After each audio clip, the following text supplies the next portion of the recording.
ನಮಸ್ತೆ ವೀಕ್ಷಕರೇ, ವಿಶ್ವಪ್ರಿಯ ಯೂಟ್ಯೂಬ್ ಚಾನಲ್ಗೆ ನಿಮ್ಮೆಲ್ಲರಿಗೂ ಸ್ವಾಗತ. ಇವತ್ತು ನಾನು ನಮ್ಮ ಚಾನಲಲ್ಲಿ ವಿಶೇಷ ವ್ಯಕ್ತಿಯೊಬ್ಬರನ್ನು ನಾನು ನಿಮ್ಮೆಲ್ಲರಿಗೂ ಪರಿಚಯ ಮಾಡಿಸ್ಕೊಡ್ತೀನಿ. ಇವರು MSc ಹಾಗೆ PhD ರಾಸಾಯನಶಾಸ್ತ್ರದಲ್ಲಿ MSc PhDಯನ್ನು ಪಡೆದಿರ್ತಾರೆ. ಹಾಗೆ ಇವರು ಇಂಡಿಯನ್ ಇನ್ಸ್ಟಿಟ್ಯೂಟ್ ಆಫ್ ಸೈನ್ಸಲ್ಲಿ ಪೋಸ್ಟ್ ಡಾಕ್ಟರಲ್ ಫೆಲೋಶಿಪ್ ಸರ್ವಿಸನ್ನು ಸಹ ಅವರು ಮಾಡಿದ್ದಾರೆ. ಇಷ್ಟೇ ಅಲ್ಲದೆ 30 ವರ್ಷಗಳ ಕಾಲ MS ರಾಮಯ್ಯ ಇನ್ಸ್ಟಿಟ್ಯೂಟಲ್ಲಿ ಪ್ರೊಫೆಸರ್ ಆ್ಯಂಡ್ ಹೆಡ್ ಆಗಿ ಅವರು ರಿಟೈರ್ ಆಗ್ತಾರೆ. 30 ವರ್ಷಗಳ ಕಾಲ ಅವರು MS ರಾಮಯ್ಯ ಇನ್ಸ್ಟಿಟ್ಯೂಟಲ್ಲಿ ಪ್ರೊಫೆಸರ್ ಮತ್ತು ಹೆಡ್ ಆಫ್ ದ ಡಿಪಾರ್ಟ್ಮೆಂಟ್ ಆಗಿ ಅವರು ಕೆಲಸ ಮಾಡಿರ್ತಾರೆ. ಹಾಗೆ ಅವರು ಈಗಿನ ಪ್ರಸ್ತುತ ಸಮಯದಲ್ಲಿ RT ನಗರಲ್ಲಿ ಇರುವಂತಹ ಎಜುಕೇಷನಲ್ ಇನ್ಸ್ಟಿಟ್ಯೂಟ್ ಅಥವಾ ಡಿಗ್ರಿ ಕಾಲೇಜಲ್ಲಿ ಇನ್ನೂ ಸಹ ಅವರು ಪ್ರಿನ್ಸಿಪಲ್ ಆಗಿ ವರ್ಕ್ ಮಾಡ್ತಾ ಇದ್ದಾರೆ ವೀಕ್ಷಕರೇ. ಅಷ್ಟೇ ಅಲ್ಲ, ಅವರು ಯೂನಿವರ್ಸಿಟಿ ಆಫ್ ಎಕ್ಸಾಮಿನೇಷನ್ಸ್ಗೆ ಚೇರ್ಮನ್ ಆಗಿ ರಿಟೈರ್ ಆಗಿದ್ದಾರೆ. ಅವರು ಪ್ರಿನ್ಸಿಪಲ್ ಆಗಿ ವರ್ಕ್ ಮಾಡ್ತಾ ಅವರು ಒಂದು ಸ್ವಂತ ಸಂಸ್ಥೆಯನ್ನು ನಡೆಸ್ತಾ ಇದ್ದಾರೆ, ನೈಸ್ ಇನ್ಸ್ಟಿಟ್ಯೂಷನ್ ಅಂತ. ಈ ನೈಸ್ ಇನ್ಸ್ಟಿಟ್ಯೂಷನ್ ಬಗ್ಗೆ ಇನ್ನಷ್ಟು ವಿಚಾರಗಳನ್ನು ಅವರಿಂದ ತಿಳಿಯೋಣ. ಸಾಕಷ್ಟು ವಿದ್ಯಾರ್ಥಿಗಳಿಗೆ ತುಂಬ ಮಾರ್ಗದರ್ಶಿಯಾಗಿ ಅವರು ಸೇವೆಯನ್ನು ಸಲ್ಲಿಸಿದ್ದಾರೆ. ಅವರ ಒಂದು ಗೈಡೆನ್ಸ್ ಅಲ್ಲಿ ಹಾಗೆ ಇವರ ಒಂದು ಗೈಡೆನ್ಸ್ ಮುಖಾಂತರ ಅವರು ಮಾರ್ಗದರ್ಶನ ಪಡೆದಂಥ ವಿದ್ಯಾರ್ಥಿಗಳು ತುಂಬ ಉನ್ನತ ಒಂದು ಉದ್ಯೋಗದಲ್ಲಿರಬಹುದು, ವ್ಯಕ್ತಿತ್ವದಲ್ಲಿರಬಹುದು, ತುಂಬ ಒಳ್ಳೆಯ ರೀತಿಯಲ್ಲಿ ಅವರು ಅವರ ಜೀವನವನ್ನು ರೂಪಿಸಿಕೊಂಡಿದ್ದಾರೆ. ಹಾಗೆ ಎಲ್ಲರೂ ಸಹ ಸಕ್ಸಸ್ ಅನ್ನು ಪಡೆದಿದ್ದಾರೆ ವೀಕ್ಷಕರ ಇವರ ಒಂದು ಮಾರ್ಗದರ್ಶನದಲ್ಲಿ. ಹಾಗಾದರೆ ಯಾರು ಇವರು, ಇವರ ಒಂದು ಸಾಧನೆ ಎಂಥದ್ದು, ಹಾಗೆ ಅವರ ಇನ್ಸ್ಟಿಟ್ಯೂಷನಲ್ಲಿ ಯಾವ ರೀತಿಯ ಕೋಚಿಂಗ್ ಅನ್ನು ಕೊಡ್ತಾರೆ, ಮಕ್ಕಳಿಗೆ ಯಾವ ರೀತಿಯಾದ ಕೌನ್ಸಿಲಿಂಗ್ ಮಾಡ್ತಾರೆ, ಏನೇನು ಹೇಳ್ಕೊಡ್ತಾರೆ ಅಂತ ನಾವು ಎಲ್ಲವನ್ನು ನಾವು ತಿಳಿಯೋಣ. ಬನ್ನಿ ವಿಡಿಯೋ ಒಳಗಡೆ ಹೋಗೋಣ.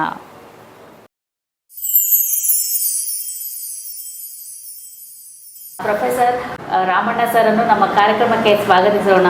ನಮಸ್ಕಾರ ಸರ್. ನಮಸ್ಕಾರ ಸರ್, ನಿಮ್ಮ ಒಂದು ಕಿರು ಪರಿಚಯವನ್ನು ನಮ್ಮ ವೀಕ್ಷಕರಿಗೆ ಮಾಡಿಸ್ಕೊಡಿ ಸರ್. ಆಗ್ಲಮ್ಮ. ನನ್ನ primary, secondary and high school education ಎಲ್ಲ ನಮ್ಮ ರೂರಲ್ ಪ್ಲೇಸಲ್ಲಿ ಮಾಗಡಿಯಲ್ಲಿ ಆಗಿದ್ದು. ತದನಂತರ ಬೆಂಗಳೂರಲ್ಲಿ ಬಂದು ಸೆಂಟ್ರಲ್ ಕಾಲೇಜ್ ಬೆಂಗಳೂರು ಯೂನಿವರ್ಸಿಟಿಲಿ BSc ಹಾನರ್ಸು, MSc PhD ಎಲ್ಲ ಮುಗಿಸಿ ಆಮೇಲೆ ಟಾಟಾ ಇನ್ಸ್ಟಿಟ್ಯೂಟು, ಈಗ ಇಂಡಿಯನ್ ಇನ್ಸ್ಟಿಟ್ಯೂಟ್ ಆಫ್ ಸೈನ್ಸ್ ಅಂತಾರೆ, ಅಲ್ಲಿ ಪೋಸ್ಟ್ ಡಾಕ್ಟರ್ ಫೆಲೋಶಿಪ್ ಸಿಕ್ಕಿ ಅಲ್ಲೂ ಕೆಲಸ ಮಾಡಿ ತದನಂತರ MS ರಾಮಯ್ಯ ಕಾಲೇಜಲ್ಲಿ ಪ್ರೊಫೆಸರ್ ಆ್ಯಂಡ್ ಹೆಡ್ ಆಗಿ ರಿಟೈರ್ ಆದೆ, ದೀರ್ಘವಾದ ಸರ್ವಿಸ್ ಮಾಡಿ. ಆಮೇಲೆ ಇಲ್ಲಿ ವಿದ್ಯಾರಣ್ಯಪುರದಲ್ಲಿ ನಾನು ಇಡೀ ವಿದ್ಯಾರಣ್ಯಪುರಕ್ಕೆ 5ನೇ ವ್ಯಕ್ತಿ ಬಂದಿದ್ದು 1982ನಲ್ಲಿ. ಹಾಗಾಗಿ ಆವಾಗ ಏನು ಫೆಸಿಲಿಟೀಸ್ ಇರಲಿಲ್ಲ. ಕೆಲವು ಪೇರೆಂಟ್ಸು ಸುಮಾರು ಆರ್ಗನೈಸೇಷನ್ಲ ನಾವು ಶುರು ಮಾಡಿದ್ವಿ. ಕೆಲವು ಪೇರೆಂಟ್ಸು ನಮ್ಮ ಮಕ್ಕಳು ನಿಯರೆಸ್ಟ್ ಸೆಂಟ್ರ್ ಅಂದರೆ ಮಲ್ಲೇಶ್ವರಮ್ ಕೋಚಿಂಗಿಗೆ, ಪರ್ಟಿಕ್ಯುಲರ್ಲಿ ಕಾಂಪಿಟೇಟಿವ್ ಎಕ್ಸಾಮ್ಗೆ, ಅವೆಲ್ಲ ರಿಕ್ವೆಸ್ಟ್ ಮಾಡ್ಕೊಂಡಿದ್ದರಿಂದ ಆವಾಗ ನಾವು ಶುರು ಮಾಡಿದ್ದು 1990ನಲ್ಲಿ ಶುರು ಮಾಡಿದ್ದು. ಇಲ್ಲಿವರೆಗೂ ಚೆನ್ನಾಗಿ ನಡ್ಕೊಂಬರ್ತಾಯಿದೆ. ನಾವು ಬೋತ್ ಮೇಯ್ನು ಕಾಂಪಿಟೇಟಿವ್ ಎಕ್ಸಾಮ್ಗೆ ಅವ್ರನ್ನ ತಯಾರಿ ಮಾಡ್ತೀವಿ. ಆಮೇಲೆ ಅದಲ್ಲದಲ್ಲೇ ಅವ್ರಿಗೆ ಕ್ಯಾರಿಯರ್ ಗೈಡೆನ್ಸು, ಆಮೇಲೆ ಜಾಬ್ಸ್ಗೆ ಪ್ಲೇಸ್ಮೆಂಟ್ಸ್ ಹೆಲ್ಪು ಅದೆಲ್ಲ ಫ್ರೀಯಾಗಿ ಮಾಡ್ತೀವಿ, ಉಚಿತವಾಗಿ. ಅದು ಮಾಡ್ತೀವಿ. ಸಬ್ಜೆಕ್ಟ್ ಬಂದಾಗ ನಮ್ಮದೇ ಒಂದು ಟೀಮ್ ಇದೆ, ನೈಸ್ ಎಜುಕೇಷನ್ ಅಂತ, ಅದರ ಎಲ್ಲ ವಿಚಾರನೂ ತಿಳಿಸ್ಕೊಡ್ತೀವಿ ಮಕ್ಕಳಿಗೆ. ಈಗೇನಾಗಿದೆ ಪ್ರೆಸೆಂಟ್ ಸಿಚುವೇಷನಲ್ಲಿ ಎಲ್ಲ ಇಂಟಿಗ್ರೇಟೆಡ್ ಅಂತ ಮಾಡ್ಕೊಂಡಿದ್ದಾರೆ ಕಾಲೇಜುಗಳೆಲ್ಲ. ಅದರಲ್ಲೂ ಕರೋನಾ ಬಂದಮೇಲಂತೂ ಎಲ್ಲ ಇನ್ಸ್ಟಿಟ್ಯೂಷನ್ ಮಾಡೋದ್ರಿಂದ ತಂದೆ ತಾಯಿಗಳಿಗೂ ಅವ್ರಿಗೆ ಭಾಳ ಅನುಕೂಲ. ಅಲ್ಲೇ ಒಂದೇ ಸಾರಿ ಹೋದರೆ ಮೇನ್ ಎಜುಕೇಷನು, ಕಾಂಪಿಟೇಟಿವ್ ಎಜುಕೇಷನು ಎಲ್ಲದಕ್ಕೂ ಅಲ್ಲಿ ಟೀಚ್ ಮಾಡ್ತಾರೆ, ಹೆಲ್ಪ್ ಆಗುತ್ತೆ ಅಂತ. ಕೆಲವರು ವೀಕರ್ ಸ್ಟೂಡೆಂಟ್ಸು ಅಥವಾ ಸ್ಲೋ ಲರ್ನರ್ಸ್ ಇರ್ತಾರೆ, ಅಂಥವ್ರಿಗೆ ಹೋಮ್ ಟ್ಯೂಷನ್ ಅಂತ ಬೇಕಾಗ್ತದೆ. ಅವ್ರಿಗೆ ನಾವು ಈಗ ಕಂಟಿನ್ಯೂಸ್ ಮಾರ್ಗದರ್ಶನ ಮಾಡ್ತಾಯಿದ್ವಿ. ನಾನು ಅಪಾರ್ಟ್ ಫ್ರಮ್ ದಟ್ ಬೇಕಾದಷ್ಟು ಎಜುಕೇಷನ್ ಇನ್ಸ್ಟಿಟ್ಯೂಷನ್ಲಿ academic council member, academic adviser ಎಲ್ಲ ಆಗಿದ್ದೀನಿ. ಯಾರು ಮಾರ್ಗದರ್ಶನ ಕೇಳ್ಕೊಂಬರ್ತಾರೋ ಅಂಥವ್ರಿಗೆಲ್ಲ ಉಚಿತವಾದ ಮಾರ್ಗದರ್ಶನ ಮಾಡ್ತಾಯಿದ್ವಿ. ನಮ್ಮ ಸ್ಟೂಡೆಂಟ್ಸೇನೆ ಇಲ್ಲಿ ನಮ್ಮ ಮಾರ್ಗದರ್ಶನ ಪಡೆದಂಥ ವಿದ್ಯಾರ್ಥಿಗಳು ಸುಮಾರು 1500ರಿಂದ 1800 ಜನ USA ಇದ್ದಾರೆ. ನಾವು ಆ್ಯಕ್ಚುಲಿ ನಮ್ಮ ಬರ್ತ್ಡೇ ನಾವು ಮಾಡಲ್ಲ ಇಲ್ಲಿ, ಅವರೆಲ್ಲ ಒಂದು ಗ್ರೂಪ್ ಮಾಡ್ಕೊಂಡು ಅಲ್ಲಿ ಬರ್ತ್ಡೇ ಎಲ್ಲ ಸೆಲೆಬ್ರೇಟ್ ಮಾಡ್ತಾರೆ. ಭಾಳ ಖುಷಿ ಆಗ್ತದೆ ಆ ಮಕ್ಕಳು ಮಾರ್ಗದರ್ಶನ ಪಡ್ಕೊಂಡವ್ರಂತೂ. ಆ್ಯಂಡ್ ಈಗ ಸುಮಾರು ಜನ ಪ್ಲೇಸ್ಮೆಂಟ್ ನೀವು ಗೊತ್ತಿರ್ಬೋದು, ಮಿನಿಮಮ್ 8 lakhs ಪರ್ ಆ್ಯನಮಿಂದ 40-50 lakhsವರೆಗೂ ಆಫರ್ ಮಾಡ್ತಾರೆ. ಅದರಲ್ಲಿ 8 lakhsನೂ ಪಕ್ಕದಲ್ಲಿರೋನು 40 lakhs ಯಾಕೆ ಅಷ್ಟೊಂದು ಡಿಫ್ರೆನ್ಷಿಯೇಟ್ ಅಂದರೆ ಅವ್ರ ಲರ್ನಿಂಗ್ ಕೇಪಬಿಲಿಟಿ, ಅವ್ರ ಗ್ರೂಪ್ ಲೀಡರ್ ಆಗ ಕೆಪಾಸಿಟಿ ಇರುತ್ತೆ. ಸೊ ಹಂಗಾಗಿ so they offer per annum. So ಆ ಥರ ಮಾರ್ಗದರ್ಶನ ಪಡ್ಕೊಂಡವರು ನಮ್ಮ ಸ್ಟೂಡೆಂಟೇ Tata that is so T C ಎಸ್ಸಲ್ಲಿ ಟಾಟಾ ಕನ್ಸಲ್ಟೆನ್ಸಿ ಸರ್ವಿಸಲ್ಲಿ is drawing 42 lakhs per month. 42 lakh ಒಂದು ತಿಂಗಳಿಗೆ ಸಂಬಳ ತೆಗಿತಾ ಇದ್ದಾನೆ. ಹಂಗೆ ಬೇಕಾದಷ್ಟು ಜನ ಇದ್ದಾರೆ. ಸೊ ಎಲ್ಲ ಮಾರ್ಗದರ್ಶನ ಪಡ್ಕೊಂಡವ್ರು ಭಾಳ ಚೆನ್ನಾಗಿ. ಸೊ ಅದು ಈಗಿನ ಪರಿಸ್ಥಿತಿಲಿ ಸೊ ಇಂಜಿನಿಯರ್ಗೆ ಅವರಿಗೆಲ್ಲ ಏನು ಕೆಲಸನೇ ಸಿಗಲ್ಲ ಹಾಗೆ ಹೀಗೆ ಅಂತ ಭಾಳಷ್ಟು ಜನ ಹಿರಿಯರು ಒಂದು ಸೀನಿಯರ್ ಸಿಟಿಸನ್ ಅಂತ ಹೇಳ್ತೀವಿ ಎಲ್ಲ ಕೂತ್ಕೊಂಡವರು ಕೇಳ್ತಾರೆ. ಈವನ್ ಟುಡೇ ನಿಮ್ಗೆ ಯಾರಾದರೂ ಇಂಜಿನಿಯರು ಕರೆಕ್ಟಾಗಿ ಇಂಜಿನಿಯರ್ ಓದಿದ್ದಾನೆ ಅಂತ ಆದರೆ and within a week will see that they get a placement. ಆ ಥರ ಮಾರ್ಗದರ್ಶನ ಮಾಡ್ತೀವಿ. ಸೊ ಹಾಗಾಗಿ ಆ ಥರದ್ದು ಏನಾನ ಇದ್ದರೆ ಖಂಡಿತ ಆ ಸ್ಕಿಲ್ಲು ಅದು ಯಾವ ರೀತಿ ಅಟೆಂಡ್ ಮಾಡಬೇಕು ಆ್ಯಂಡ್ ಅಲ್ಲಿ ಹೆಂಗೆ ತಯಾರಿ ಮಾಡ್ಕೊಂಡು ಹೋಗ್ಬೇಕು ಆ್ಯಂಡ್ ನಿಮ್ಮ ಅಲ್ಲಿ ನೀವು ಪ್ರೆಸೆಂಟೇಷನ್ ಹೆಂಗಿರಬೇಕು ಅಂತ. ಸೊ ಅದು ಎಲ್ಲ ಗೈಡ್ ಮಾಡ್ತೀವಿ. ಪ್ಲೇಸ್ಮೆಂಟ್ಗೂ ಹೆಲ್ಪ್ ಮಾಡ್ತೀವಿ. ಅದಕ್ಕೇನು ಚಾರ್ಜ್ ಮಾಡಲ್ಲ. ಆ್ಯಂಡ್ ಬೆಂಗಳೂರು ಅಂತೂ it is hub for all activities.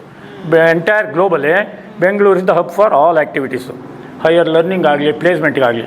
ಈಗ ತಾವು ನೋಡಿರ್ಬೋದು ನಾವು ಬೆಂಗಳೂರು ನಾರ್ತಲ್ಲಿದ್ದೀವಿ. ಬೆಂಗಳೂರು ನಾರ್ತಲ್ಲಿ ಅಪ್ ಟು ಚಿಕ್ಕಬಳ್ಳಾಪುರದವರೆಗೂ ಈಗ ಎಲ್ಲ ಫಾಸ್ಟ್ ಡೆವಲಪ್ಮೆಂಟ್ ಆಗ್ತಾಯಿದೆ. ದೊಡ್ಡಬಳ್ಳಾಪುರ ಹಿಂದೂಪುರದವರೆಗೂ ಹೋಗ್ಬೋದು ಅದು ಡೆವಲಪ್ಮೆಂಟ್ ಆಗಿ. ಹಾಗಾಗಿ ಲಾಟ್ ಆಫ್ ಆಪರ್ಚುನಿಟಿ. ಈ ಭಾಗದಲ್ಲೇ ಒಂದು 3-4 ಯೂನಿವರ್ಸಿಟಿಗಳು ಬೇರೆ ಇದ್ದಾವೆ. ಪ್ರೆಸಿಡೆನ್ಸಿ ಯೂನಿವರ್ಸಿಟಿ, ರೇವಾ ಯೂನಿವರ್ಸಿಟಿ, ಆಮೇಲೆ ಗೀತಮ್ ಯೂನಿವರ್ಸಿಟಿ, ಆಮೇಲೆ ಈ ಥರದ್ದೆಲ್ಲ ಯೂನಿವರ್ಸಿಟಿ ಇರೋದ್ರಿಂದ so they have wonderful opportunity. And exchange programme ಎಲ್ಲ ಇದ್ದಾವೆ. ಎಕ್ಸ್ಚೇಂಜು ಫಾರಿನ್ ಎಕ್ಸ್ಚೇಂಜ್ ಪ್ರೋಗ್ರಾಮು ಇಲ್ಲಿಂದ ಮೊದಲೆಲ್ಲ ಇಲ್ಲಿ BTech ಅಥವಾ BE ಮುಗಿಸ್ಕೊಂಡು ಅಮೇರಿಕಾ ಅಥವಾ UK USA ಅಲ್ಲೆಲ್ಲ ಹೋಗ್ಬೇಕು ಅಂದರೆ ಆ್ಯಂಡ್ ದೆನ್ ಇದು GRE TOEFL ಎಕ್ಸಾಮ್ ತೊಗೋಬೇಕಿತ್ತು. ಈ ಎಕ್ಸ್ಚೇಂಜ್ ಪ್ರೋಗ್ರಾಮ್ ಬಂದಮೇಲೆ ಅದೇನೂ ಇಲ್ಲ, ಆರಾಮಾಗಿ ಡೈರೆಕ್ಟು. ಸೊ 4th 6th ಸೆಮಿಸ್ಟರ್ಗೂ ಇಲ್ಲಿ ಕಲಿಯೋದು. 7th and 8th ಡೈರೆಕ್ಟ್ಲಿ ದೇಗೋದೆ ಎಕ್ಸ್ಚೇಂಜ್ ಪ್ರೋಗ್ರಾಮಲ್ಲಿ. Dollar is not required. ಅವ್ರ ಪ್ರಾಪರ್ಟಿ ಆಗಲಿ ಪೇರೆಂಟ್ಸ್ನಾಗಲಿ ಯಾರನ್ನೂ ಪ್ಲೆಡ್ಜ್ ಮಾಡಿ ಏನು ಹೋಗ್ಬೇಕಾಗಿಲ್ಲ. ಈಗ ಆ ಥರ ಫೆಸಿಲಿಟೀಸ್ ಬಂದಿದೆ. ಆ್ಯಂಡ್ ಟಾಪ್ ಇದು ಈಗ ಅಮಾಂಗ್ ಎಜುಕೇಷನ್ ಇರಲಿ universities are best. And second ಸ್ಟೇಜ್ಗೆ ಅಟಾನಮಸ್ ಇನ್ಸ್ಟಿಟ್ಯೂಷನ್ ಅಂತ ಬರ್ತವೆ. ಆಮೇಲೆ ಇಂಜಿನಿಯರಿಂಗ್ ಕಾಲೇಜ್ ಅಫಿಲಿಯೇಟೆಡ್ VTU ಅವು ಸ್ವಲ್ಪ ಅಪ್ಡೇಟ್ ಆಗಿಲ್ಲ. ಸೊ ಈ ಥರ ಇರೋದ್ರಿಂದ ಆ್ಯಂಡ್ ಈಗ ಬಂದಿರೋ ಯೂನಿವರ್ಸಿಟಿಗಳಂತೂ they are almost equivalent.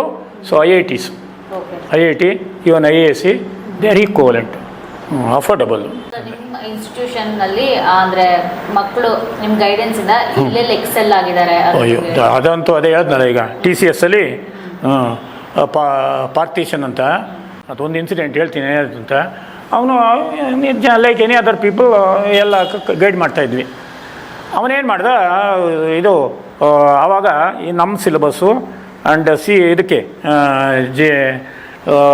IIT ಇದಕ್ಕೆ JEE ಮಾಡ್ತಾರಲ್ಲ ಆ ಸಿಲೆಬಸ್ ಸ್ವಲ್ಪ CBSE ವ್ಯತ್ಯಾಸ ಇರ್ತಿತ್ತು. ಅವನು is concentrated on CBSE syllabus. ಇದಕ್ಕೆ ಅಷ್ಟೊಂದು ಇಂಪಾರ್ಟೆನ್ಸ್ ಕೊಡಲಿಲ್ಲ. And you want to go for IIT. ಅದು ಏನು ಮಾಡ್ದ ಫೈನಲಿ ಅದರಲ್ಲೂ ಬರಲಿಲ್ಲ ಚೆನ್ನಾಗೆ. ಇದರಲ್ಲಿ ಲೋ ಸ್ಕೋರಿಂಗ್ ಬಂತು. 2000 and add ರ್ಯಾಂಕಿಂಗು ಬಂದಿದ್ದು ಅವನಿಗೆ. ಆಮೇಲೆ ಅವರು ಅಲಾಂಗ್ ವಿತ್ ದೇರ್ ಪೇರೆಂಟ್ಸ್ ಬಂದರು. ಕೌನ್ಸಿಲಿಂಗ್ ಮಾಡಿದ್ವಿ. ಏನಪ್ಪ ಆಗಬೇಕು? ನಾನು ಕಂಪ್ಯೂಟರ್ ಸೈನ್ಸೇ ಬೇಕು ಸರ್. ಏನು ಮಾಡ್ತೀಯಪ್ಪ? ವಿತ್ಡ್ರಾ ಮಾಡ್ತೀನಿ ಸರ್. ವಿತ್ಡ್ರಾ ಮಾಡಿ ನಾನು ಓದ್ತೀನಿ ಇಂದ. ಬೇಡಪ್ಪ ನೀನು ಕಂಪ್ಯೂಟರ್ ಸೈನ್ಸ್ ಸೀಟ್ ಕೊಡ್ತೀರಿ, ಫ್ರೀ ಸೀಟ, ಓದ್ತೀಯಪ್ಪ? ಓದ್ತೀನಿ ಸರ್ ಖಂಡಿತ. ಯಾರು ಅಮ್ಮನ ತಮಾಷೆ ಮಾಡಿ ಯಾರು ಕೊಡ್ತಾರೆ ಸರ್? ಸುಮ್ಮನೆ ಏನೋ ನನ್ನ ಕನ್ಸೋಲ್ ಮಾಡಿ ಕೇಳ್ತೀರಿ ಅಂತ. ನೀನೇನಿಲ್ಲಪ್ಪ, ನಾಳೆ ನಿಮ್ಮ ತಂದೆ ತಾಯಿ ನೀನು ಬಾ. ಹಾಂ ಅಲ್ಲ ಹೆಂಗೆ ಫೈನಾನ್ಷಿಯಲ್ ಪ್ರಾಬ್ಲಮ್ ಇರಲಿಲ್ಲ. ಈಗ ನಾನು ಮತ್ತೆ ಮೆರಿಟಲ್ಲೇ ನಾನು ಸ್ಕೋರ್ ಮಾಡೇ ನಾನು ಒಳ್ಳೆ ಇಂಜಿನಿಯರಿಂಗ್ ಕಾಲೇಜಿಗೆ ಹೋಗ್ಬೇಕು ಅಂತ, ಅದರಲ್ಲೂ ಕಂಪ್ಯೂಟರ್ ಸೈನ್ಸೇ ಬೇಕು ಅಂತ ಅವನು. ರ್ಯಾಂಕ್ ಇರಲಿಲ್ಲ, ಒಳ್ಳೆ ರ್ಯಾಂಕಿಂಗು. ಆಮೇಲೆ ನಾನು ಅದೇ ಹೇಳಿದ್ರೆ 5 years ಚೇರ್ಮನ್ ಆಗಿದೆ ಅಂತ AP VTU ಎಕ್ಸಾಮಿನೇಷನ್ ಇದಕ್ಕೆಲ್ಲ ಎಲ್ಲ ಇನ್ಸ್ಟಿಟ್ಯೂಷನ್ ವಿಸಿಟ್ ಮಾಡ್ತಿದ್ದೆ. ಸರ್ MIT ಎಲ್ಲ ಗೊತ್ತಿದ್ದರು, ರಾಜು ಗ್ರೂಪು ಅವರೆಲ್ಲ. ಸೊ ಹಾಗಾಗಿ ಅಲ್ಲಿ ಬಾರಪ್ಪ ಅಂತ ಬಂದರು.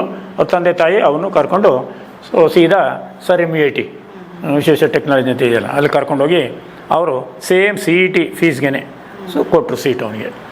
ಫಸ್ಟ್ ಆ್ಯಂಡ್ ಸೆಕೆಂಡ್ ಸೆಮಿಸ್ಟ್ರು ಮತ್ತು ಆ ಇನ್ಸ್ಟಿಟ್ಯೂಷನಿಗೆ ಟಾಪರ್ ಆದ. ಇದು ಫೀಸ್ನಲ್ಲಿ ಒಂದು ಸ್ವಲ್ಪ ಕಡೆ ಇದು ಮಾಡಿದ್ರು. ಅವಾಗೇನೋ ಆಲ್ಮೋಸ್ಟ್ 18-20,000 ಏನೋ ಇತ್ತು ಫೀಸ್ ಅಷ್ಟೇ. ದೆನ್ ಫೈನಲ್ ಇರಲಿ ಯೂನಿವರ್ಸಿಟಿ ಟಾಪರ್ ಆದ. ಆ್ಯಂಡ್ ದೆನ್ ಇನ್ಫೋಸಿಸ್ಗೆ ಸೆಲೆಕ್ಟ್ ಆದ ಕ್ಯಾಂಪಸ್ ಸೆಲೆಕ್ಷನ್ಲಿ. ನಾರಾಯಣ ಮೂರ್ತಿಗೆ ಭಾಳ ಪೆಟ್ಟು ಅವನು. ಚೆನ್ನಾಗಿ ಕೆಲಸ. ಅವನೇನಂದ್ರೆ ಬೆಳಗ್ಗೆ ಯಾವಾಗುತ್ತೆ, ಸಂಜೆ ಯಾವಾಗುತ್ತೆ, ರಾತ್ರಿ ಯಾವಾಗ 24 hours ಈ ವಾಸ್ ಒಂಥರ ವರ್ಕಿಂಗ್ ಇದು. ಆಮೇಲೆ ಅವರು ಮ್ಯಾಕ್ಸಿಮಮ್ಮು 6 lakhs ಇದಾಗೋದು. 6 lakhs ಮೇಲೆ ಕೊಡೋಲ್ಲ. ಅವರೇ Narayanamurthy as advice, why don't you apply for TCS, ಅಲ್ಲಿ ನಿನಗೆ ಗ್ರೋತ್ ಚೆನ್ನಾಗಿರ್ತದೆ ಅಂತ TCSಗೆ ಅಪ್ಲೈ ಮಾಡೋದು. TCSಗೆ ಅಪ್ಲೈ ಮಾಡಿದ್ಮೇಲೆ ಈ has got 12 lakhs per month jump ಸಿಕ್ತು. ಸೊ ಅದರಲ್ಲಿ ಈ ಹ್ಯಾಸ್ ಗ್ರೋ, ನೌ ಈ is drawing 42 lakhs per month. 42 lakh ಈ ತಿಂಗಳು. ಇವತ್ತು ಅವ್ರ ತಂದೆ ತಾಯಿ ಎಲ್ಲ ಜ್ಞಾಪಿಸ್ಕೊತಾರೆ. ಅವ್ನು ವಿತ್ಡ್ರಾ ಮಾಡಿ ಅವ್ನು ಏನು ಕಟ್ಟಿದ್ರೆ ಅವನು ಎಕ್ಸಾಮು, ಆ್ಯನ್ಯುವಲ್ ಎಕ್ಸಾಮು ಮತ್ತು ಇನ್ನೊಂದು ವರ್ಷ. ಹಾಗಾಗಿ ಆ ಥರ ಎಷ್ಟೋ ಮಾರ್ಗದಲ್ಲಿ ಇದ್ದಾರೆ. ಆಮೇಲೆ ಕೆಲವರು ನಾವು ಮೆಡಿಕಲ್ಗೆ ಹೋಗ್ಬೇಕು ಅಂತ ಓದ್ತಾರೆ. ಆಮೇಲೆ ಮೆಡಿಕಲ್ಗೆ ಬೇಡ ಅಂತ ಪೇರೆಂಟ್ಸು, ಬೇಕು ಅಂತ ಕ್ಯಾಂಡಿಡೇಟು, ವಯಸ್ಸು ವರ್ಷ ಕ್ಯಾಂಡಿಡೇಟ್ಗೆ ಇಂಟ್ರೆಸ್ಟ್ ಇರಲ್ಲ ಮೆಡಿಕಲ್ಗೆ ಹೋಗ್ಬೇಕು ಅಂತ, ಇಂಜಿನಿಯರಿಂಗ್ ಓದಬೇಕು ಅಂತ. ಈ ಥರದ್ದೆಲ್ಲ ಸುಮಾರು we are faced such and we are advised them. ಅವ್ರನ್ನ ಕೂತ್ಕೊಂಡು ಕೌನ್ಸಿಲಿಂಗ್ ಮಾಡಿ, ಸೊ ಏನು what is good, what is bad. ಅವರು ಆ ಪರ್ಟಿಕ್ಯುಲರ್ ಹೆಣ್ಮಕ್ಳಿಗಾದರೆ ಈಗೆಲ್ಲ ಬರೀ MBBS alone doesn't help. MD ಮಾಡಲೇಬೇಕು, ಇಂಟ್ರೆಸ್ಟ್ ಇದ್ದರೆ ಮಾಡೋದು. ಆಮೇಲೆ ಸೂಪರ್ ಸ್ಪೆಷಾಲಿಟಿ ಮಾಡಬೇಕು, ಕೆಲಸ ಮಾಡಿಕೊಂಡು ಸೆಟ್ಲ್ ಆಗೋದು ಲೇಟ್ ಆಗ್ಬಿಡ್ತದೆ ಲೈಫಲ್ಲಿ. ಆಮೇಲೆ ಈಗಿನ ಪರಿಸ್ಥಿತಿಯಲ್ಲಿ ಮೆಡಿಕಲ್ ಹೇಗೆ ಅಂದರೆ ಅವರ ಈ ಪ್ರೆಸೆಂಟ್ ಸಿನಾರಿಯೋ ತೊಗೊಂಡ್ರೆ ಯಾವಾಗ ಆಂಬುಲೆನ್ಸ್ ಬಂದು ಮನೆ ಹತ್ರ ನಿಂತ್ಕೊಳ್ತದೋ ಗೊತ್ತಾಗಲ್ಲ. ಮಿಡ್ ನೈಟ್ ಆದರೂ ಹೋಗ್ಬೇಕು, ಹ್ಯಾವ್ ಟು ಲೀವ್. ಫ್ಯಾಮಿಲಿ ಎಲ್ಲ ಬಿಟ್ಟು ಹೋಗ್ಬೇಕು. ಏನೋ ಇವ್ರು ಹೋಗೋದ ಒಂದು ಸ್ವಲ್ಪ ಲೇಟ್ ಆಯಿತು ಅಂತ ತಿಳ್ಕೊಳ್ರಿ. ಅಲ್ಲ ಲೇಟ್ ಆಯಿತು ಅಂತ ಅಲ್ಲಿ ಪೇಷಂಟ್ ಕಡೆ ಇವ್ರು ಇರ್ತಾರಲ್ಲ, ಅವರು ಇವ್ರು ಬರೋ ಲೇಟ್ ಆಯಿತು ಅಂತ ಅಂದ್ಬಿಟ್ಟು ಎಷ್ಟೋ ಸಾರಿ ಡಾಕ್ಟ್ರನ್ನೇ ಅಟ್ಯಾಕ್ ಮಾಡೋದು, ಹರಾಸ್ ಮಾಡೋದು ಎಲ್ಲ ಆಗಿರುತ್ತೆ. ಸೊ ಪಾಪ ಹೆಣ್ಣು ಮಕ್ಕಳು ಎಲ್ಲಿ ಅವೆಲ್ಲ. ಸೊ ಈ ಥರದ್ದೆಲ್ಲ ಸುಮಾರು ಇನ್ಸಿಡೆಂಟ್ ಆಗಿದೆ. ಅಲ್ಲ, ಬೇಕು ಮಾಡಲೇಬೇಕು ಅಂದ್ರೆ ಮಾಡ್ಬೋದು. ಇದು ಇಟ್ಸ್ ಗುಡ್ ಇದ್ರೆ ಮಾತ್ರ. ಈ ಫೈನಾನ್ಷಿಯಲ್ ನೋಡ್ರಿ, ಇವರು ಅಲ್ಲಿ ಈಗಿನ ಪರಿಸ್ಥಿತಿಲಿ ಮೆಡಿಕಲ್ ಸರ್ವಿಸ್ ಮಾಡಿ ಸೊ ರಿಟೈರ್ ಆದವರು ಮ್ಯಾಕ್ಸಿಮಮ್ 6 to 7 lakhs. ಅರ್ಥ ಆಯ್ತಾ? ಈಗ ರಿಟೈರ್ಮೆಂಟ್ ಟೈಮಲ್ಲಿ ಈಗ ಪ್ರೆಸೆಂಟು. ಬಟ್ ಇಂಜಿನಿಯರಿಂಗಲ್ಲಿ ಸ್ಕೈ ಇಸ್ ದ ಲಿಮಿಟ್. ಆಯಿತಾ? ಹೇಳ್ದಲ್ಲ 42 ಲಕ್ಷ. ಸುಮಾರು ಜನ ನಮ್ಮ ಸ್ಟೂಡೆಂಟ್ಸ್ US ಇರೋರು ಮಿನಿಮಮ್ ಅಂದರೆ ರುಪೀಸಿಗೆ ಕನ್ವರ್ಟ್ ಮಾಡಿದ್ರೆ ಈಗ 30 lakhs ಇಂದ 80 lakhs so per annum. So they are drawing and they are all happy, ಖುಷಿಯಾಗಿದ್ದಾರೆ. ಸೊ ಆ ಥರ ಆಗಿ ಸೊ ಈಗ ಸ್ಕೈ ಇಸ್ ದ ಲಿಮಿಟ್ ಅಮ್ಮ. ಚೆನ್ನಾಗಿ ಎಜುಕೇಷನ್ನು ಅವ್ರಿಗೆ ಅಲ್ಲ, ಏನು ಆ್ಯಕ್ಚುಲಿ ಸ್ಲೋ ಲರ್ನರು ಸ್ವಲ್ಪ ಫಾಸ್ಟ್ ಲರ್ನರ್ ಅಂತ ವ್ಯತ್ಯಾಸ ಇರ್ತವೆ ಅಷ್ಟೇ. ಈ ಹ್ಯಾಬಿಟ್ಗೋಸ್ಕರ ಯಾವುದು ಮೊಬೈಲು ಇದರಿಂದ ಸ್ವಲ್ಪ ಇದಾಗ್ಬೋದು, ಸ್ಲೋ ಇದಾಗ್ಬೋದು. ಅಷ್ಟು ಬಿಟ್ಟರೆ ಬಂದರೆ 1 to 1 really we can bring him out. So ಹೆಣ್ಮಕ್ಳಾಗಲಿ ಗಂಡು ಮಕ್ಕಳಾಗಲಿ ಕರೆಕ್ಟಾಗಿ ಮಾರ್ಗದರ್ಶನ ಮಾಡ್ಬೋದು. ಸುಮ್ಮನೆ ಪೇರೆಂಟ್ಸ್ ಖಂಡಿತ ಅಲ್ಲ, even dullest students also we can make. ಆರಾಮಾಗಿ ಮಾಡ್ಬೋದು. ಅಂದರೆ ಅವರಿಗೆ ಹೇಳಬೇಕು, ಈ ಥರ ಇದೆ ಪರಿಸ್ಥಿತಿ, ಹಿಂಗಿದೆ ನೋಡಪ್ಪ ಅಂತ ಹೇಳಿ ಅಡ್ವೈಸ್ ಮಾಡಿದ್ರೆ ಒಳ್ಳೆಯದು. ಏಕೆಂದರೆ ಮನೇಲಿ ಪೇರೆಂಟ್ಸು ಅಯ್ಯೋ ನೀನು ಓದು ಓದು ಓದು ಓದು ಅಂತ ಏನೋ ಒಂಥರ ಅವರ ವಾಯ್ಸ್ ಅಲರ್ಜಿ ಆಗ್ಬಿಟ್ಟಿರ್ತದೆ ಅವರಿಗೆ. ಇಂಥ ಕಡೆ ಕರ್ಕೊಂಬಂದರೆ ನಾವು ಏನು ನೋಡಪ್ಪ ಇದು ವಾಸ್ತವಾಂಶ ಇದು ಅಂತ ಹೇಳಿದ್ರೆ ಅರ್ಥ ಮಾಡ್ಕೊತಾರಮ್ಮ, ಏನು ತೊಂದರೆ ಇಲ್ಲ. ಬೇಕು, ಖಂಡಿತ ಬೇಕು. ಅದೆಲ್ಲ ಫ್ರೀ ಕೌನ್ಸಿಲಿಂಗು, ಫ್ರೀ ಇದು ಎಜುಕೇಷನಲ್ ಅಡ್ವೈಸು, ಆಮೇಲೆ ಫ್ರೀ ಪ್ಲೇಸ್ಮೆಂಟ್ ಅಡ್ವೈಸು. ಆ್ಯಂಡ್ ಯಾರೇ ಆಗಲಿ ಪರ್ಟಿಕ್ಯುಲರ್ಲಿ ಈಗಿನ ಪರಿಸ್ಥಿತಿಲಿ ಇಂಜಿನಿಯರ್ ಆಗಿದ್ದೀನಿ, ನನಗೆ ಕೆಲಸ ಸಿಕ್ಕಲಿಲ್ಲ ಅಂತಂದರೆ ಈ ಹ್ಯಾಸ್ ಟು ಪ್ರಿಪೇರ್ ಫಾರ್ ಎಷ್ಟು ಬರುತ್ತೋ ಅಷ್ಟಕ್ಕೆ ಸರ್ವಿಸ್ ಸೇರ್ಕೊಂಡ್ಬಿಡ್ಬೇಕು. ನಮ್ಮ ಫ್ರೆಂಡಿಗೆ 40 ಲಕ್ಷ ಆಫರ್ ಮಾಡಿದ್ದಾರೆ, ನನಗೆ 6 ಲಕ್ಷ, ನಾನು ಹೋಗಲ್ಲ ಕೆಲಸಕ್ಕೆ ಅನ್ನಬಾರ್ದು. Accept and grow. ಸೊ ಎಲ್ಲೇ ಸೇರಿಕೊಂಡ್ರೆ ನಂದು ಸಂಸ್ಥೆ ನಮ್ಮದು ಅಂತ ಮಾಡಬೇಕಮ್ಮ. ಆ ಮನಸ್ಥಿತಿ ಬಂದರೆ ಖಂಡಿತ ಅವನು ಆ ಪಾರ್ಥಿಷನ್ ಹೇಳ್ತಾನಲ್ಲ ಇವತ್ತು ರಿಯಲಿ ಈಸ್ ವೆರಿ ಹ್ಯಾಪಿ. ಭಾಳ ಚೆನ್ನಾಗಿ ಖುಷಿಯಾಗಿ ಇದ್ದಾನೆ. ಹೌದು, 100% ಪ್ಲೇಸ್ಮೆಂಟ್ ಯಾರಿಗೂ ಇದೆ. 100% ಈಗಲೂ ಈಗಿನ ಪರಿಸ್ಥಿತಿಲೂ ಎನಿ ಗ್ರ್ಯಾಜುಯೇಟು ಬಂದರೆ ಸೊ ಇಂಜಿನಿಯರಿಂಗ್ ಆದರೆ within a week you can see that they get a placement. ಯಾರಿಗೇನು ಕೊಡಬೇಕಾಗಿಲ್ಲ, ಪ್ಲೇಸ್ಮೆಂಟ್ ಸರ್ವಿಸ್ ಇದು ತೊಗೋಬೇಕಾಗಿಲ್ಲ, ಫ್ರೀ. ಆಮೇಲೆ ಸೊ ಬೇರೆ other degrees they have to ಕೂತ್ಕೋಬೇಕು, ಸಿಸ್ಟಮ್ ಮುಂದೆ ಕೂತ್ಕೋಬೇಕು. ಈಗಿನ ಪರಿಸ್ಥಿತಿ ಹೇಗಿದೆ ಅಂದರೆ ಕ್ಯಾಂಪಸ್ ಸೆಲೆಕ್ಷನ್ ಎಲ್ಲ ಸ್ವಲ್ಪ ಸ್ಲೋ ಡೌನ್ ಆಗ್ತಾಯಿದೆ.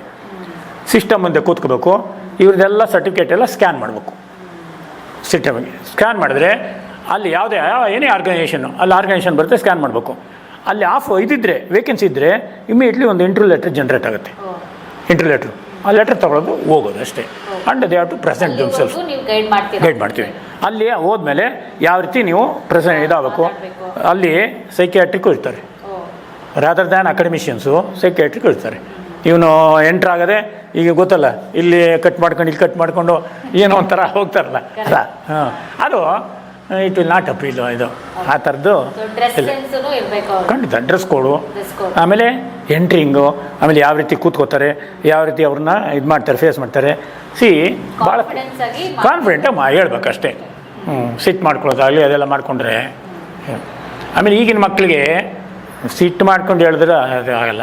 ಒಳ್ಳೆ ಮಾತಲ್ಲಿ ಹೀಗಿದೆಯಪ್ಪ, ಈ ಪರಿಸ್ಥಿತಿ ಹಿಂಗಿದೆ ಅಂತ ಹೇಳಿದ್ರೆ ತಿಳ್ಕೊತಾರಮ್ಮ ಯಾರು. ಅಯ್ಯೋ ನಿಜವಾಗ್ಲು ಆ ಮಕ್ಕಳಿಗೆ ಅವನು ಪಾರ್ಟಿಷನ್ ಅಂತ ಹೇಳಿದ್ನಲ್ಲ, ಸಾರ್ ನೀವು ಎಂಥ ಅಡ್ವೈಸ್ ಮಾಡಿದ್ರಿ ಅಂತ ಈಗಲೂ ಒಂದು 100 ಜನ ಕೇಳ್ತಾನೆ ಅವನು. ಏನೇ ಪ್ರಾಬ್ಲಮ್ ಇದ್ದರೂ ಬರಲಿ, ಎಲ್ಲ ಅಡ್ವೈಸ್ ಮಾಡೋಣ, ಏನು ತೊಂದರೆ ಏನಿಲ್ಲ. ಆ್ಯಕ್ಚುಲ್ ಟೀಚಿಂಗಿಗೆ ಮಾತ್ರ ಚಾರ್ಜ್ ಮಾಡ್ತೀವಿ ಅಷ್ಟೇ. ಉಳಿದಿದ್ದಕ್ಕೆಲ್ಲ ಫ್ರೀ ಅಕಾಡೆಮಿಕ್ಕು, ಫ್ರೀ ಕೆರಿಯರ್ ಗೈಡೆನ್ಸು, ಮುಂದೆ ಯಾವ ರೀತಿ ಗ್ರೋ ಆಗಬೇಕು, ಏನೇ ಪ್ರಾಬ್ಲಮ್ ಇದ್ದರೂ ಯಾವ ರೀತಿ ಸಾಲ್ವ್ ಮಾಡ್ಕೋಬೇಕು, ಪ್ರತಿಯೊಂದು ಹೇಳ್ತೀವಿ. ಸರ್, ನೀವು ಓದುವ ಸಮಯದಲ್ಲಿ ಯಾವ್ಯಾವ ಥರದ ನೀವು ಅಷ್ಟು ಅನುಕೂಲವಾಗಿತ್ತಾ? ನೀವು ಓದುವ ಸಮಯದಲ್ಲಿ ಯಾವ ರೀತಿ ಕಷ್ಟಪಟ್ಟಿದ್ದೀರಾ? ಈಗ ಅವಾಗ ನೀವು ಹೇಗೆ ಓದ್ಕೊಂಡು ಇಷ್ಟು ಮಟ್ಟಿಗೆ ಬೆಳೆಯೋದಕ್ಕೆ ನಿಮಗೆ ಸಾಧನಾ ಶಕ್ತಿಗೆ ನಿಮ್ಮ ಸ್ಫೂರ್ತಿ ಯಾರು ಸರ್? ಸ್ಫೂರ್ತಿ ಅಂದರೆ ನಮ್ಮ ತಂದೆ ತಾಯಿನೇ ನಮಗೆ ಸ್ಫೂರ್ತಿ. ಆವಾಗ ಏನಂತಂದರೆ ಎಲ್ಲ ನಡ್ಕೊಂಡೇ ಹೋಗ್ಬೇಕಾಗಿತ್ತು. ಇದಕ್ಕಾಗಲಿ ಒಂದು ಪ್ರೈಮರಿ ಸ್ಕೂಲ್ಗಾಗಲಿ, ಮಿಡ್ಲ್ ಸ್ಕೂಲ್ಗಾಗಲಿ, ಹೈಸ್ಕೂಲ್ಗಾಗಲಿ ನಡ್ಕೊಂಡೇ ಹೋಗ್ತಿದ್ವಿ. ನಡ್ಕೊಂಡು ಹೋಗಿ ನಮಗೆ ಅದೇನೋ ದೇವರ ಆಶೀರ್ವಾದನೋ ಅಥವಾ ನಮ್ಮ ತಂದೆ ತಾಯಿ ಆಶೀರ್ವಾದನೋ, ನನಗೆ ಒಂದು ಸಾರಿ ಬೋರ್ಡ್ ಮೇಲೆ ಅವರು ಬರೆದು ನಮ್ಮ ಟೀಚರ್ ಎಕ್ಸ್ಪ್ಲೇನ್ ಮಾಡಿಬಿಟ್ರೆ ನನಗೆ ಅರ್ಥ ಆಗ್ಬಿಡೋದು. ಸೊ ಹಾಗಾಗಿ ನಾನು ಪ್ರೈಮರಿಯಿಂದಲೇ ನಮ್ಮ ಊರಿನವ್ರಲ್ಲೇನವರು ಯಾವಾಗ ರಾಮಣ್ಣವ್ರ ಮನೆಗೆ ಹೋಗೋ ಅವ್ನು ಹೇಳ್ಕೊಡ್ತಾನೆ ಕ್ಲೀನಾಗಿ ಏನೋರು ಎಲ್ಲ, ಅಲ್ಲಿಂದಲೂ ನಾನು ಮಕ್ಕಳಿಗೆಲ್ಲ ಹೇಳ್ಕೊಡ್ತಿದ್ದೆ. ಯಾವ ರೀತಿ ನನಗೆ ಅರ್ಥ ಆಗ್ಬಿಡೋದು, ನನಗೆ ಈಸಿ ಆಗುತ್ತೆ. ಅಂದರೆ ಯಾಕೆಂದರೆ ಅಷ್ಟು ಕಾನ್ಸಂಟ್ರೇಷನ್ ಇರೋದು ನನಗೆ. ತಿಳ್ಕೊಬೇಕು, ನಾನು ಕಲಿಬೇಕು ಅಂತ ಭಾಳ ಇದಿತ್ತು. ಹಾಗಾಗಿ ನಾನು ಆವಾಗಿಂದಲೂ ಹೇಳ್ಕೊಡ್ತಾ ಇದ್ದೆ ಮಕ್ಕಳಿಗೆ. ಸೊ ಹಾಗೆ ಹೇಳ್ಕೊಡೋದ್ರಿಂದ ಅದೇ ಒಂಥರ ಇಂಟ್ರೆಸ್ಟ್ ಬಂದು ನಾನು ಟೀಚರೇ ಆಗಬೇಕು ಆ್ಯಂಡ್ ಈ ಥರನೇ ಆಗಬೇಕು ಅಂತಲೇ ಇಂಟ್ರೆಸ್ಟಿಂದ ಓದ್ಕೊಂಬಂದಿದ್ದರಿಂದ ಇಲ್ಲಿವರೆಗೂ ಆರಾಮಾಗಿ ಇದು ಮಾಡಿದೆ. ನಮ್ಮ ಮಕ್ಕಳು ಇಬ್ಬರು ಗಂಡು ಮಕ್ಕಳು. ಸೊ ಅವರು ದೊಡ್ಡವನು ಡಾಕ್ಟ್ರೇಟ್ ಮಾಡ್ಕೊಂಡು ಅವನು USA ಎಲ್ಲ ಹೋಗಿ ಬಂದು ನಾವು ಈಸ್ ಎ ಪ್ರೆಸಿಡೆನ್ಸಿ ಯೂನಿವರ್ಸಿಟಿ ಇಟ್ಕಲ್ಪುರ ಅಂತ ಇದೆಯಲ್ಲ, ಅಲ್ಲಿ is a professor and head. Professor and head of the department. ಎರಡನೇವನು ನ್ಯೂ ಏಜ್ ಏರೋಸ್ಪೇಸ್ ಅಂತ ಈಗ ಮೊದಲು ಟಾಟಾ ಏರೋಸ್ಪೇಸಲ್ಲಿದ್ದೆ, ಈಗ new age aerospace. Is there in very good position, ಆರಾಮಾಗಿದ್ದಾರೆ, ಹ್ಯಾಪಿಯಾಗಿದ್ದಾರೆ. ನಮ್ಮ ಮನೆಯವರು ಪ್ರಿನ್ಸಿಪಾಲು ಆಗಿ ರಿಟೈರ್ ಆದರು, ಗೌರ್ಮೆಂಟ್ ಸರ್ವಿಸಲ್ಲಿ ಪ್ರಿನ್ಸಿಪಾಲ್ ಆಗಿ ರಿಟೈರ್ ಆದರು. ಹಾಗಾಗಿ ಎಲ್ಲ ಒಂಥರ ಟೀಚಿಂಗ್ ಪ್ರೊಫೆಷನ್ನೇ. ಬಟ್ ಏನು ಅಂದರೆ ನಮ್ಗೆ ಆವಾಗ ನಾವು ರೂರಲ್ ಸೈಡಿಂದ ಬಂದಿರೋದಲ್ಲ, ನಮ್ಮ ಎಜುಕೇಷನು ಭಾಳ ಕಷ್ಟ ಇತ್ತು. ಫಸ್ಟು ಪ್ರೈಮರಿ ಎಜುಕೇಷನು ಮರಳು ಮೇಲೆ ಬರ್ಸೋರು, ನಮಗೆ ಸ್ಯಾಂಡು ಇದು ಹಾಕಿ ಮರಳು ಮೇಲೆ ಬರ್ಸೋರು. ಆಮೇಲೆ ಅದು ತದನಂತರ ಇಂಪ್ರೂವ್ಮೆಂಟ್ ಆಯಿತು, ಇದಾಯಿತು. ಆಮೇಲೆ ಬೆಳಗ್ಗೆ ನಾವು ಮನೆ ಬಿಟ್ಟು ಬಂದರೆ ಸ್ಕೂಲ್ಗೆ, ಇನ್ನು ಸಾಯಂಕಾಲ ಹೋಗ್ತಿರೋದು. ನಮ್ಗೆ ಯಾವುದೋ ಅಲ್ಲಿ ಊಟ ತಿಂಡಿ ವ್ಯವಸ್ಥೆ ಏನು ಇರ್ತಿರ್ಲಿಲ್ಲ. ಸೊ ಹಾಗಾಗಿ ಬೆಳಗ್ಗೆ ರಾತ್ರಿ ನಮ್ಮ ತಾಯಿ ಏನು ಮಾಡೋರು, ಒಂದಷ್ಟು ಅನ್ನ ಮಾಡಿದ್ನ ಮೊಸರು ಹಾಕೊಂಡು ತಿಂದು ಬಂದುಬಿಟ್ರೆ ಏನು ಸಂಜೆವರೆಗೂ ಏನಿಲ್ಲ. ಸೊ ಅಪ್ ಟು ಹೈಸ್ಕೂಲ್ವರೆಗೂ ದಿಸ್ ಇಸ್ ಹೌ ಎಜುಕೇಷನ್ ಆಗಿದ್ದು ನಮಗೆ. ಸೊ ಹಾಗಾಗಿ ಯಾವಾಗ ಫಾರ್ಮರ್ ಫ್ಯಾಮಿಲಿ ಅದಕ್ಕೆ ಕಷ್ಟಪಟ್ಟು ಎಜುಕೇಷನ್ ಕಲ್ತಿದ್ದು ನಾವು. ಸೊ ಕಷ್ಟಪಟ್ಟು ಆಮೇಲೆ ಇಷ್ಟವಾಗೆ ತೊಗೊಂಡು ಅದನ್ನು ಕಲ್ತಿದ್ದು ನಾವು ಎಜುಕೇಷನ್ನು. ಈಗಲೂ ಭಾಳಷ್ಟು ಜನಕ್ಕೆ ಹೇಳಿದ್ರೆ, ಅರ್ಥ ಮಾಡಿಸಿ ಹೇಳಿಸಿದ್ರೆ ಖಂಡಿತ we have to bring them ಅಷ್ಟೇ. ಸುಮ್ಮನೆ ಏನೋ ಹೇಳ್ತಾರಪ್ಪ ಇವರು, ಅವ್ರ ಕಾಲದನ್ನೇ ಕತೆ ಹೇಳ್ತಾರೆ ಆ ಥರನ. ಸೊ ಕೂತ್ರೆ 1 to 1 ಕೂತ್ಕೊಂಡ್ರೆ ನಾವು ಕರೆಕ್ಟಾಗಿ ಅವ್ರನ್ನ ಅರ್ಥ ಮಾಡಿಕೊಂಡು ಏನು ಪ್ರಾಬ್ಲಮ್ ಇದೆ ಅವರಿಗೆ ತಿಳ್ಕೊಂಡು ಅವ್ರು ಕರೆಕ್ಟಾಗಿ ಸ್ಟೆಪ್ ಬೈ ಸ್ಟೆಪ್ ಅವ್ರನ್ನ ದಾರಿ ತರ್ಬೋದು. ಈಗ ನಿಮಗೆ ಕೆಮಿಸ್ಟ್ರಿಯಲ್ಲಿ ಇಂಟ್ರೆಸ್ಟ್ ಹೇಗೆ ಬಂತು? ನೀವು ಅದು ಏನಾಯಿತು ಅಂದರೆ, ನಮ್ಮ ಎಜುಕೇಷನ್ ಅರ್ಲಿ ಎಜುಕೇಷನಲ್ಲಿ ನನಗೆ ಒಬ್ಬರು ಕೆಮಿಸ್ಟ್ರಿ ಪ್ರೊಫೆಸರು ಭಾಳ ಇಷ್ಟವಾದರು. ಹಾಗಾಗಿ ಅವರು ನೋಡಪ್ಪ ನಿನಗೆ ಕೆಮಿಸ್ಟ್ರಿ, ಆಮೇಲೆ ನಾನು ಕೆಮಿಸ್ಟ್ರಿ ಭಾಳ ಅರ್ಥ ಮಾಡ್ಕೊಳ್ಳೋದು, ಇದನ್ನ ರಸಾಯನಶಾಸ್ತ್ರ ಅಂತ ಸ್ವಲ್ಪ ಇದಿರ್ತಲ್ಲ, ಅರ್ಥ ಮಾಡ್ಕೊಳ್ಳೋದು ಭಾಳ ನನಗೆ ಖುಷಿ ಅದು. ಸೊ ಹಾಗಾಗಿ ನನಗೆ ಆ್ಯಕ್ಚುಲಿ BSc ಆನರ್ಸ್ಗೆ ಆನರ್ಸಿಗೆ ಹೋಗ್ಬೇಕು ಅಂತ. ರೆಗ್ಯುಲರ್ BSc ಇತ್ತು, ಆನರ್ಸು ಇತ್ತು. ನನಗೆ ಮ್ಯಾಥ್ಸು 100/100 ಬಂತು. ಮ್ಯಾಥ್ಸ್ ಆನರ್ಸ್ಗೂ ಸೀಟ್ ಸಿಕ್ತು, ಕೆಮಿಸ್ಟ್ರಿಗೂ ಸೀಟ್ ಸಿಕ್ತು. ನನಗೆ ಮ್ಯಾಥ್ಸು ಅಷ್ಟೊಂದು ಸುಮ್ಮನೆ ಮಾಡ್ತಿದ್ದಕ್ಕೆ ಅದ, ಬಟ್ ಕೆಮಿಸ್ಟ್ರಿ 81 ಮಾರ್ಕ್ಸ್ ಬಂದಿತ್ತು ನನಗೆ. ಆವಾಗೆಲ್ಲ ಈ ಥರ ಎಲ್ಲ ಎಸ್ ಟೈಪ್ ಕ್ವಶನ್ ಎಲ್ಲ ಸೊ ಬಂದಿತ್ತು. ಹಾಗಾಗಿ ಕೆಮಿಸ್ಟ್ರಿ BSc ಆನರ್ಸ್ಗೆ ಸೇರಿಕೊಂಡೆ. BSc ಆನರ್ಸ್ ಆದ ತಕ್ಷಣ ಅಲ್ಲಿ MSc central college chemistry department, ಅದಾದಮೇಲೆ ಅಲ್ಲೇ PhD ಮಾಡಿದೆ. ತದನಂತರ ಇಂಡಿಯನ್ ಇನ್ಸ್ಟಿಟ್ಯೂಟ್ ಆಫ್ ಸೈನ್ಸಿಗೆ ಬಂದು ಪೋಸ್ಟ್ ಡಾಕ್ಟರಲ್ ಫೆಲೋಶಿಪ್ಪು. ಅಲ್ಲಿದ್ದಾಗ MS ರಾಮಯ್ಯನವರು they wanted to start chemical engineering MS Ramaiah ಇನ್ಸ್ಟಿಟ್ಯೂಟಲ್ಲಿ. ಅವರು ಕೆಮಿಕಲ್ ಇಂಜಿನಿಯರಿಂಗ್ ಡಾಕ್ಟ್ರೇಟೇ ಬೇಕು. ಆವಾಗ ಕೆಮಿಕಲ್ ಇಂಜಿನಿಯರಿಂಗ್ ಡಾಕ್ಟ್ರೇಟ್ ಯಾರು ಇರ್ತಿರಲ್ಲ, ನೆಕ್ಸ್ಟ್ ಏನೋ ಆಪ್ಷನು ಕೆಮಿಸ್ಟ್ರಿ. ಆವಾಗ ಬಂದು so they have requested me. So we have started with my ಇದು. ಸೊ ಕೆಮಿಕಲ್ ಇಂಜಿನಿಯರಿಂಗ್ ಸ್ಟಾರ್ಟ್ ಮಾಡಿ I have done almost 30 years ಅಲ್ಲಿ ಸರ್ವಿಸ್ ಮಾಡಿ ರಿಟೈರ್ ಆಗಿ 30 years ಸರ್ವಿಸ್ ರಾಮಯ್ಯದಲ್ಲಿ, MS ರಾಮಯ್ಯದಲ್ಲಿ. ಆವಾಗಲೇ ಯೂನಿವರ್ಸಿಟಿ VTUಗೆ ಒಂದು 5 ವರ್ಷ ನಾನು ಎಲ್ಲ ಎಕ್ಸಾಮಿನೇಷನ್ ಇದು ಇಂಪ್ರೂವ್ಮೆಂಟು ಅದಕ್ಕೆಲ್ಲ ಚೇರ್ಮನ್ ಆಗಿದೆ. ಎಲ್ಲ ಇನ್ಸ್ಟಿಟ್ಯೂಷನ್ ವಿಸಿಟ್ ಮಾಡ್ತಿದ್ದೆ. ಸೊ ಹಾಗಾಗಿ ಐ ಗಟ್ ಇದು gain lot of knowledge with respect, ಹೇಗೆ ಇನ್ಸ್ಟಿಟ್ಯೂಷನ್ ಹೆಂಗಿರಬೇಕು, ಯಾವ ರೀತಿ ಟೀಚ್ ಮಾಡಬೇಕು ಅಂತ ಎಲ್ಲ ಹೇಳಿ ಸೊ ಮಾಡ್ತಾಯಿದ್ವಿ. ಇಲ್ಲ ಅರ್ಲಿಯರ್ ಏನಾಗ್ತಿತ್ತು ಅಂದರೆ ಒಂದು ಇನ್ಫಾರ್ಮೇಷನ್ ಸಿಗೋದು, ಏನೋ ಒಂದಷ್ಟು ಬೈ ಹಾರ್ಟ್ ಮಾಡೋದು, ಇನ್ನೊಂದು ಮತ್ತೊಂದು ಮಾಡಿ ಒಂದಷ್ಟು ಮಾರ್ಕ್ಸ್ ತೆಗೆಯೋರು, ಆ ಥರ ಕಾಂಪಿಟೇಷನು ಜಾಸ್ತಿ ಇರ್ತಿರಲಿಲ್ಲ. ಆರಾಮಾಗೆ ಸೀಟ್ ಸಿಗೋದು, ಎಲ್ಲೋ ಒಂದು ಕಡೆ ಕೆಲಸನೂ ಸಿಗೋದು. ಈಗ ಅನ್ಹೆಲ್ತಿ ಕಾಂಪಿಟೇಷನ್ನು. ಹಾಗಾಗಿ ಈಗ ಏನಾಗುತ್ತೆ, ನಾವು we are particularly India is considered as globally service sector ಅಂತ. ನಾವು we have to so serve them. So USA UK ಅವರೆಲ್ಲ ಪ್ರಾಬ್ಲಮ್ಸ್ ಕಳಿಸ್ತಾರೆ ಏನಂತ, ಅದನ್ನು ಸಾಲ್ವ್ ಮಾಡಬೇಕಾದ್ರೆ we have to have a knowledge. ಸುಮ್ಮನೆ ಏನೋ ಬುಕ್ ವರ್ಮ ಇದು ಮಾಡ್ಕೊಂಡು ಆಗಲ್ಲ. ಸೊ ಹಾಗಾಗಿ ಸೊ ಒಳ್ಳೆ wonderful talents are there in Bengaluru particularly. ಈಗಿನ education system they make them to have good talents. ಆರಾಮಾಗಿ ಮಾಡ್ತಾರೆ ಆ ಥರ. ಆವಾಗ ಅರ್ಲಿಯರ್ ಎಜುಕೇಷನ್ ಏನು, ಏನೋ ಒಂದು ಕ್ಲರ್ಕ್ ಆದ್ರೆ ಸಾಕು, ಅದಾದ್ರೆ ಸಾಕು, ಇದಾದ್ರೆ ಸಾಕು, ಆ ಥರ ಇತ್ತು ಆಟಿಟ್ಯೂಡು. ಈಗ ಆಗಲ್ವಲ್ಲ. Because immediately they have to apply to the practice. So ಆ ಥರ ಎಜುಕೇಷನ್ ಸಿಸ್ಟಮದಿಂದ ಸುಮ್ಮನೆ ಹೇಳ್ತಾರೆ, ಅಯ್ಯೋ ಈಗಿನ ಎಜುಕೇಷನ್ ಸಿಸ್ಟಮ್ ಭಾಳ ಇದು, ಎಲ್ಲ 100ಕ್ಕೆ 80-90 ತೆಗಿತಾರೆ. ನಮ್ಮ ಕಾಲದಲ್ಲಿ 60 ತೆಗಿಯೋಕ್ಕೆ ಕಷ್ಟ ಆಯ್ತಿತ್ತು ಅಂತ. ಅವಾಗ ಏನಾಗ್ತಿತ್ತು, ಆಮೇಲೆ ಫೆಸಿಲಿಟೀಸ್ ವರ್ ಲೆಸ್. ಆಮೇಲೆ ಎಲ್ಲ ಇರಲಿಲ್ಲ, SI ಟೈಪ್ ಕ್ವಶನು ಜಾಸ್ತಿ ಇರೋವು. ಹಾಗಾಗಿ ಏನಾಗೋದು, ಸುಮ್ಮನೆ ಮಾಡ್ಕೊಂಡು ಮಾಡೋರು, ಪಾಯಿಂಟ್ಸು ಅಷ್ಟೊಂದು ಇದಿರ್ತಿರಲಿಲ್ಲ. ಈಗಿನ ಇದು ಎಲ್ಲ ಶಾರ್ಟ್ ಆನ್ಸರ್ಸು, ಕರೆಕ್ಟ್ ಆನ್ಸರ್ ಇದ್ದರೆ 1 ವರ್ಡು 1 ಸೆಂಟೆನ್ಸ್ ಆನ್ಸರು ಕರೆಕ್ಟಾಗಿದ್ದರೆ ಕೊಡಲೇಬೇಕು ಮಾರ್ಕ್ಸು. ಸೊ ಆ ಥರ ಆಗಿ ಸೊ ಈಗಿನ ಇದರಲ್ಲಿ 90-95 ತೆಗಿತಾರೆ, 100 ತೆಗಿತಾರೆ, ಏನು ಅದೇ ಪ್ರಾಕ್ಟಿಕಲ್ ನಾಲೆಡ್ಜ್ ಇರಲ್ಲ ಅಂತಾರೆ. ಈಗಂತೂ ವಂಡರ್ಫುಲ್ ಪ್ರಾಕ್ಟಿಕಲ್ ನಾಲೆಡ್ಜ್ ಇದೆ. ಆ್ಯಂಡ್ ಎಲ್ಲ ಇನ್ಸ್ಟ್ರೂಮೆಂಟು ಎಲ್ಲ ಲೇಟೆಸ್ಟ್ ಎಕ್ವಿಪ್ಮೆಂಟ್ಸ್ ಎಲ್ಲ ತರಿಸಿ they give wonderful training. Engineering ಅಲ್ಲಿ ತುಂಬಾ ಮಾರ್ಕ್ಸ್ ಬಂದ್ರೆ ಮಾತ್ರನೇ ಪ್ಲೇಸ್ಮೆಂಟ್ ಆಗುತ್ತೆ ಅಂತ ಹೇಳ್ತಾರೆ. ಇಲ್ಲ ಅಲ್ಲಿ ಆ್ಯಕ್ಚುಲಿ ಗ್ರೇಡಿಂಗ್ ಅಂತ ಮಾಡ್ಬಿಟ್ಟವ್ರು. ಈಗ ಮಾರ್ಕ್ಸ್ ಓರಿಯೆಂಟಲ್ಲ ಗ್ರೇಡಿಂಗ್ ಅಂತ. And they make them so practically what they are suppose to do.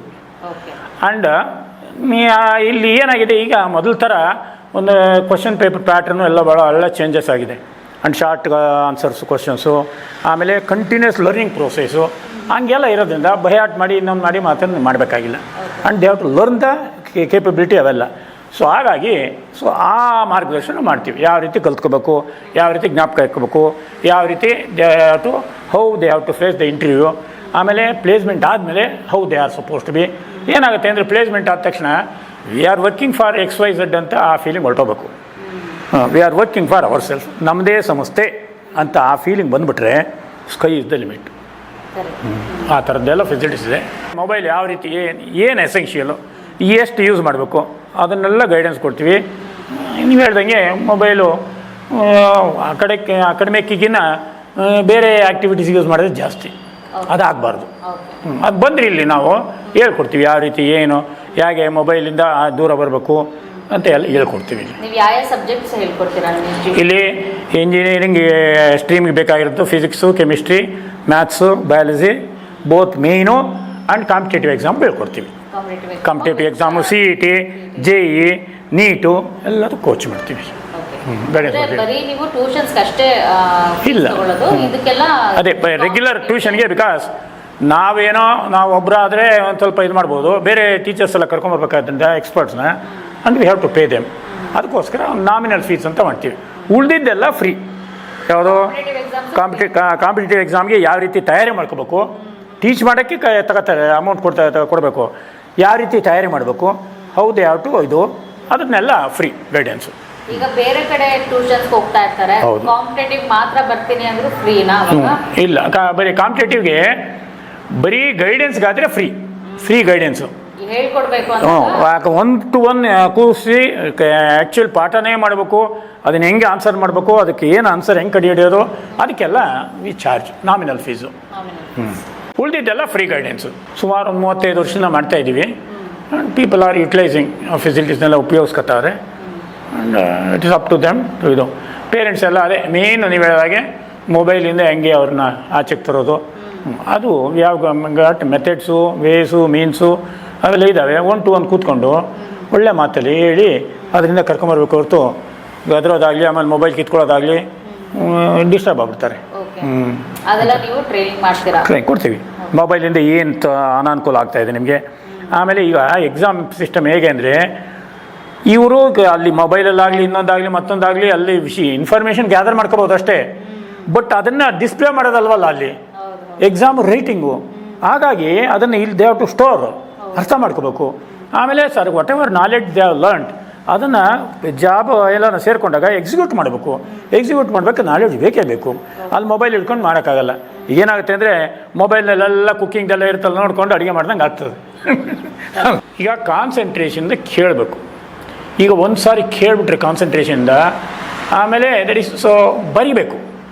Once ಕರೆಕ್ಟಾಗಿ ಅವನು ಬರವಣಿಗೆ ಮಾಡಿಬಿಟ್ರೆ and almost 10 times oral reading equal to ಒಂದು ಸಾರಿ ಬರವಣಿಗೆ ಬರೆದು ಇದು ಮಾಡಿದ್ರೆ.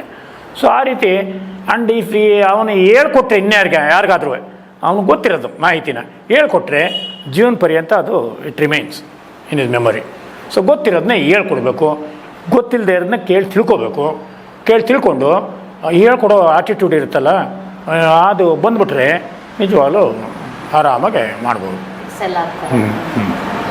ನೋಡಿದ್ರಲ್ಲ ವೀಕ್ಷಕರೇ, ಸಾಕಷ್ಟು ವಿಷಯಗಳನ್ನು ರಾಮಣ್ಣ ಪ್ರೊಫೆಸರ್ ಸರ್ ಅವರು ನಮ್ಮೆಲ್ಲರಿಗೂ ತಿಳಿಸಿದ್ದಾರೆ.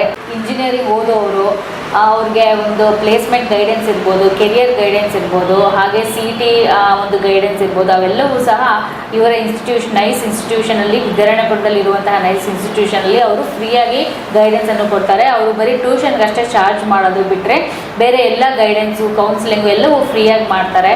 ಆಗ ಇವರ ಇನ್ಸ್ಟಿಟ್ಯೂಷನಲ್ಲಿ ಓದಿರೋರು ಸಹ ಒಳ್ಳೆ ಒಂದು ಉತ್ತಮ ಬೆಳವಣಿಗೆಯಲ್ಲಿ ಇದ್ದಾರೆ. ಅಂದರೆ ಉತ್ತಮ ಲೆವೆಲಲ್ಲಿ ಅವರು ಒಂದು ಕೆಲಸ, ಉದ್ಯೋಗ ಇರ್ಬೋದು, ಹಾಗೆ ಅವರ ವ್ಯಕ್ತಿತ್ವವೂ ಸಹ ಒಂದು ಒಳ್ಳೆಯ ರೀತಿ ರೂಪುಗೊಂಡಿದೆ ಅಂತಾನೆ ನಾವು ಹೇಳ್ಬೋದು.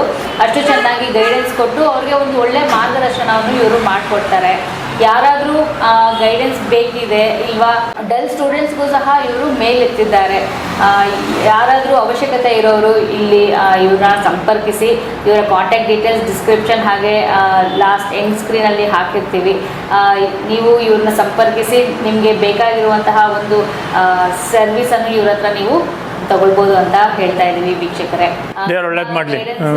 ಎಲ್ಲ ಇನ್ನೂ ಹೆಚ್ಚಿನ ಮಕ್ಕಳಿಗೆ ಸಿಗಲಿ, ಹೆಚ್ಚಿನ ವಿದ್ಯಾರ್ಥಿಗಳಿಗೆ ಇವರ ಗೈಡೆನ್ಸ್ ಸಿಗಲಿ. ಯಾರ್ಯಾರಿಗೆ ಅವಶ್ಯಕತೆ ಇದೆ ಅವರು ಇವರನ್ನು ಸಂಪರ್ಕಿಸಿ ಗೈಡೆನ್ಸನ್ನು ಪಡೆದು ಒಳ್ಳೆ ಕಡೆ ಪ್ಲೇಸ್ಮೆಂಟನ್ನು ಪಡೀರಿ ಅಂತ ನಾವು ಹೇಳ್ತಾ ಈ ಒಂದು ವಿಡಿಯೋವನ್ನು ನಾವು ಮುಗಿಸ್ತಾ ಇದ್ದೀವಿ. ಸಿಗೋಣ ಮುಂದಿನ ವಿಡಿಯೋದಲ್ಲಿ. ಅಲ್ಲಿವರೆಗೂ ನಮಸ್ಕಾರ. ಥ್ಯಾಂಕ್ ಯು ಅಮ್ಮ, ಧನ್ಯವಾದ. Thank you sir.